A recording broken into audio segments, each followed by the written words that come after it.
Passamos agora a palavra à senadora Marta Suplicy. Bom dia, ministro e professor Mangabeira Unger. Sempre é um prazer escutá-lo e realmente eu sempre fico impactada com a energia e a determinação e convicção que Vossa Senhoria coloca nas suas ideias. Eu havia lido o paper antes e fiquei muito impressionada. Ele não pulou um item e não tinha uma anotação sobre o que estava colocando, que é bem típico de quem o conhece. Suas ideias são sempre revolucionárias, inovadoras e, portanto, muito instigantes e muito difíceis, né, de serem implementadas. Então, a primeira coisa é saudá-lo pela persistência, porque realmente não é fácil ser vanguarda numa área tão difícil como, acho que o senador Telmário colocou, que é a dificuldade de introduzir mudanças, né? E a sua proposta é anos-luz do que nós temos como realidade e ao mesmo tempo, também me impressionou as informações que o trabalho contém. Então, não é um trabalho distante da realidade de jeito nenhum. A equipe e Vossa Senhoria funcionaram muito bem, tiveram uma pertinência aos temas e conhecimento profundo da realidade. Agora, o proposto é muito distante da nossa realidade. E aí é a grande dificuldade da implantação, né? Eu percebi também dois tipos de dificuldade. Uma, primeira, é a cooperação dos entes federativos. A diversidade, isso Vossa Senhoria coloca muito bem no seu trabalho. O país é imenso, as dificuldades, as diversidades são gigantescas. E, então, nós temos que ter pesos diferentes, recursos diferentes para os diferentes entes da federação, mas essa cooperação só vai existir se a União se puser como carro-chefe condutor, e inclusive com recursos para isso. Porque hoje as próprias secretarias de educação, estaduais ou municipais, não têm esse recurso para fazer um ínfimo do que aqui está sendo sugerido. Então, essa primeira tarefa é convencer a União, que tem pátria educadora como lema, que é por aí, que se nós não, primeiro, tivermos um projeto muito diferente do que nós temos hoje, nós não conseguiremos galgar o que temos em poucas décadas. Não tem possibilidade. Depois, os entes federativos serem parceiros disso. Isso também não é tão fácil, mas tem que ser resolvido antes de pensar que nós podemos viabilizar. E outras coisas, que acho que outros desafios, aí é da própria classe educadora, que Vossa Senhoria colocou muito bem. Uma parte são os tradicionais, que também vão se rebelar profundamente contra isso. E a outra parte são os professores, que a formação é muito, muito inadequada, como é apontado, concordo plenamente. Para ter uma ideia, quando fui prefeita de São Paulo, as professoras de creche não tinham ensino fundamental, que eram analfabetas funcionais.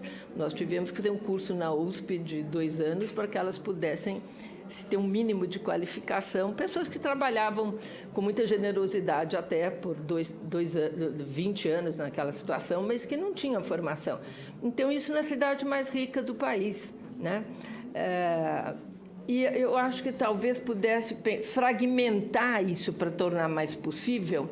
Como fazer com a creche, para a escola, porque o ensino é muito ruim em todos os níveis. E talvez com aspirações um pouco menores de formação, para que pudéssemos começar de baixo, com uma formação menos precária do que hoje é, né? Também, e tem outro problema, que Vossa Senhoria talvez já tenha também pensado sobre isso, mas as crianças hoje, principalmente nas periferias das grandes cidades, mas no município também, aí eu não sei, mas imagino muito pobres, elas chegam com déficit cognitivo. Quando eu comecei a ler a sua parte de cognição, eu depois vi que era outra coisa que estava se dirigindo, porque essa parte cognitiva é muito importante para a capacitação da aprendizagem. Vossa Excelência estudou tudo isso. Então, por exemplo, tem pesquisas que mostram uma criança com idade de alfabetização, ela pode chegar para ser alfabetizada de um lar tão carente que, se você pergunta como é que escreve elefante, ela não sabe que existe letra, porque ela nunca viu um livro ou uma revista. Ela vai dizer, elefante escreve grande, né? Quer dizer, ela não tem essa capacidade desenvolvida. E eu não acho que não estaria tão errada se dissesse que uma parcela grande das crianças no nosso Brasil não tem isso desenvolvido, né? E temos que atentar a isso, porque todo o processo depois tem um gap gigantesco de aprendizagem. E talvez pensar, se tivéssemos que quebrar todo o processo, pensar em como fazer a formação desses primeiros. Agora, a formação é um desafio gigantesco, porque não tem formação. Eu estou contando esse exemplo de 10 anos atrás, de professora de creche de São Paulo, sem ensino fundamental. Imaginou as outras cidades como seria. A outra questão é que... A outra questão, que hoje no Brasil é um problema, como nós vemos no Paraná, nós vemos em São Paulo, nós vemos em todas as cidades que nós temos hoje greves de professores, é o salário aviltante do professor, né? E eu concordo com Vossa Senhoria, eu demorei muito tempo para concordar com isso, mas hoje concordo, não é o salário que vai fazer a diferença para o professor, mas ele tem que ter carreira digna e carreira que permita ele se construir como um professor. E isso para o professor trará um salário melhor. E aí Vossa Excelência aponta no trabalho muito bem que essa história de tocar uma escola como empresa tem seus méritos num certo nível. Depois também não tem mais, não acrescenta mais nada a meritocracia somente. Então, eu quero parabenizá-lo. Acho que é um trabalho maravilhoso, que certamente não vai ser colocado em funcionamento com muita facilidade, mas será. Acho que ele é uma possibilidade para se discutir, porque nessas vertentes que Vossa Senhoria colocou do ideário primeiro, né? Esse é o primeiro embate. Estamos todos de acordo que temos que eliminar a enciclopédia e vamos, então, fazer menos cursos e aprofundá-los? Quais? Como será esse currículo? Então, isso é uma grande discussão que pode ser levada em termos nacionais e, principalmente, seria a primeira forma de engajar o professor, porque ele está lá dando aquela aula. E o que ele acha disso? Depois, as ações, os primeiros passos, já colocando a importância da União e dos entes federativos se engajarem, a outra questão é, nós temos cidades no Brasil com prefeitos ou governadores que poderiam ter interesse, eu não descartaria isso, acho muito importante, ter interesse em implementar algum desses passos, mesmo que não tenhamos conseguido ainda a cooperação total dos entes federativos, da União e de tudo que fosse necessária. Eu acho que existem prefeituras assim, que teriam interesse em... Vamos ver como fazer. Está aqui isso, vamos tentar fazer. E isso seria quase como uma amostra piloto do que se pode fazer, né? E depois, o debate com... o debate. Esse debate, isso é mais complicado. Eu acho que vai ser um terceiro... Isso vai ser fruto de alguns anos de experiências exitosas e da conscientização brasileira. Porque quando a gente fala, o pai não reclama da péssima educação que o seu filho está tendo. Olha, o que eu percebi é que não reclama mesmo porque ele acha maravilhoso a criança estar tendo uma escola e comida. Essa é a realidade. O pai não tem condição de informação para poder avaliar o que a sua criança está tendo. Então, na maioria deste Brasil, nós não podemos esperar dos pais grandes reivindicações. Nós temos que ter pessoas que saibam o que tem que fazer. Parabéns, professor. Excelente trabalho. Obrigada, senadora Marta Suplicy. Antes de passar a palavra para as suas considerações e resposta ao ministro Mangabeira Unger, eu gostaria apenas, se me permitir, ministro, de cumprimentar a sua equipe, se faz aqui presente, né, em nome do secretário executivo da Secretaria de Assuntos Estratégicos da Presidência da República, senhor Vitor Chaves, Felipe Nogueira Monteiro, que é o chefe de gabinete da Secretaria, Daniel Vargas, que é o secretário da Subsecretaria de Ações Estratégicas, Alberto Lourenço, que é secretário da Subsecretaria de Desenvolvimento Sustentável, assessor especial da Secretaria, que é Carlos Sávio Teixeira, cumprimentar Daniel Villanova, assessor federativo, Ramiro Santana, gerente de projetos da Secretaria, Manuel Leal de Santana, assessor parlamentar, das Relações Governamentais da ANEC, da Associação Nacional da Educação Católica do Brasil, que se faz aqui presente, Felipe Farias, agradeço a presença, bem como de Walter Garcia, fundador do Instituto Paulo Freire, e o diretor da ABTA, que é a Associação Brasileira de Televisão, que também, por assinatura, que se faz aqui presentes, Eduardo Jardim. Passo, nesse momento, para responder aos três senadores, a palavra ao ministro Mangabeira Unger. Muito obrigado, senadora. As três séries de indagações foram, ao mesmo tempo, úteis e instigantes. E eu gostaria, antes de respondê-las, começar por uma resposta de ordem filosófica. Eu estou acostumado, dado o meu temperamento e as minhas convicções, a encontrar a seguinte reação. Não estou dizendo que esta é a reação das senhoras senadoras e senhores senadores, mas há uma ligação entre essa reação que eu vou descrever e um dos temas aqui do nosso debate. Então, uma reação é ele está muito bem intencionado, ele está se esforçando, é uma visão bonita, mas o mundo é uma muralha e esta muralha vai desabar em cima da cabeça dele. Eu quero dizer algo sobre como eu entendo, em geral, a tarefa da ação transformadora e do pensamento programático. E eu vou dizer o que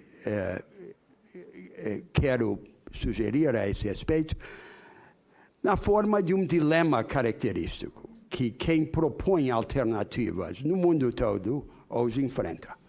Se eu proponho algo muito distante do que existe hoje, as pessoas dizem, é bonito, é muito bonito, é muito interessante, mas é utópico. Se eu proponho algo próximo ao que existe, as pessoas dizem, é factível, mas é trivial. Então, neste clima de ideias que nós temos no mundo de hoje, em que há uma ditadura de não alternativas, tudo o que se pode propor tende a parecer ou utópico ou trivial. Esse é um falso dilema. É um falso dilema que resulta de um mal-entendido a respeito do pensamento programático e da ação transformadora. Uma proposta transformadora ou uma ação transformadora tem dois atributos mais importantes. O primeiro atributo é que marque um rumo, um caminho. E o segundo atributo é que defina, numa circunstância histórica específica, os primeiros passos para começar a trilhar esse caminho. O pensamento programático não é arquitetura, é música. Não é a respeito de planilhas, é a respeito de uma sucessão de passos. Então, tem de haver, em qualquer visão programática forte, um elemento profético, que é a visão do rumo. Mas tem de haver também um enfrentamento da realidade. É fácil ser realista quando se aceita tudo. E é fácil ser visionário quando não se enfrenta nada. O caminho é aceitar pouco e enfrentar muito. E aí chegamos à questão que foi levantada pela senadora Marta Suplicy e pelo senador Telmário Mota, e que também estava presente no seu questionamento, senadora Simone Tebet. Como começar? Aí eu vou dar uma opinião pessoal minha, não é uma convicção ainda cristalizada no governo. Eu vejo duas ordens de pontos de partida. Um programático, o outro processual e prático. A lei, o Plano Nacional de Educação, obriga o governo a apresentar a chamada Base Nacional Comum, o Currículo Nacional, até meados do ano que vem. Portanto, é um prazo legal. A definição do currículo é uma obra conceitual. Custa um pouquinho, mas basicamente não custa dinheiro, custa ideias, que são mais escassas do que dinheiro. Né? E o segundo ponto de partida programático é o desenho da cooperação federativa. É um desenho institucional. É uma obra de invenção jurídica e de negociação. Também não custa nem um centavo. É uma ação normativa. A meu ver, essas duas ações conjuntas, o desenho da cooperação federativa em educação e a definição da Base Nacional Comum, o Currículo Nacional, é que são primeiros passos do ponto de vista programático. E tem essa grande vantagem de que não custam dinheiro.